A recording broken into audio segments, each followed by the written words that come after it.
शैतान रहे जब तक ईमान रहे।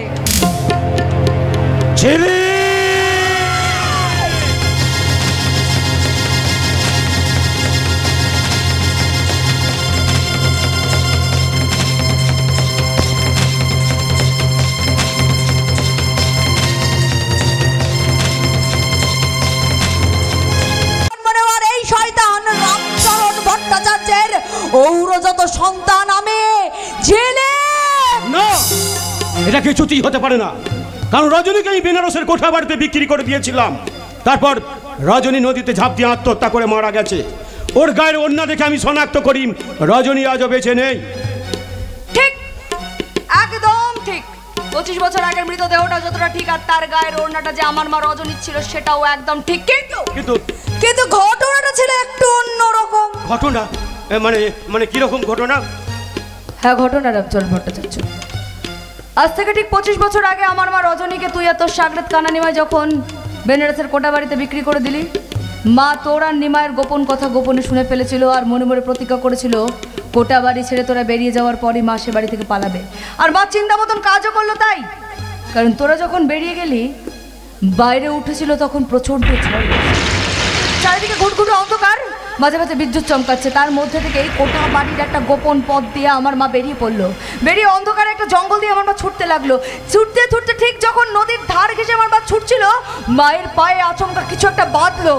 বিদ্যুৎ ঝলকে বা স্পষ্ট দেখতে পেয়েছিল একটা পচা গলা মৃতদেহ, যার শরীরের অর্ধেক অংশটা খুব লেগে আছে হিংস্র জন্তুরা। ফলত দেহটা যে কার তা কিছুতেই যে বোঝা যাচ্ছে না।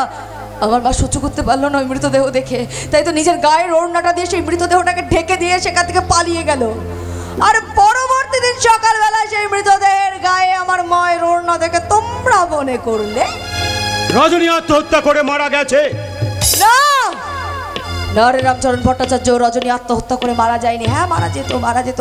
সেদিন রজনীর জায়গায় যদি কোনো সাধারণ মেয়ে হতো না, সে আত্মহত্যার পথটাই বেছে নিত না। কেন বেছে নিত না?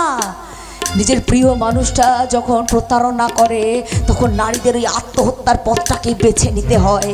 কিন্তু এই যে মা কালীর সাধক, কি করে ভুলে যাও যে নারী শক্তি সব থেকে বড় শক্তি, আর নারীদের সব থেকে বড় শক্তি হচ্ছে তাদের জননী হয়ে ওঠা। রজনীর গর্ভে তখন তিলে তিলে বেড়ে উঠছিল তার এই সন্তান, তাই তো সে আত্মহত্যার পথটা বেছে নিয়েছিল বেঁচে থাকার পথ, আর পালিয়ে গেছিল তার বড় হয়ে ওঠা সেই আশ্রমে। আর আশ্রমের মায়ামাসি খুব ভালোভাবে বুঝতে পেরেছিল তুই বা তোর সাগরে যদি কোনোভাবে জানতে পারিস যে আমার মা বেঁচে আছে, তাহলে আমাকে পৃথিবীর আলো তুই কিছুতেই দেখতে দিবি না। আর সেটা বুঝতে পেরেই মায়ামাসি মাকে নিয়ে চলে গেছিল পঞ্চগ্রামের বস্তিতে, আর সেই বস্তিতেই আমার জন্ম থেকে বেড়ে ওঠা। রজনী এখন কোথায়? মারা গেছে রামচরণ ভট্টাচার্য। তোর দেওয়া দুঃখগুলো বুকে নিয়ে অনিদ্রায় অনাহারে প্রসব যন্ত্রণায় ছটপট করতে করতে আমাকে জন্ম দেওয়ার পর আমার মা মারা গেছে। আর তুই সালা আজও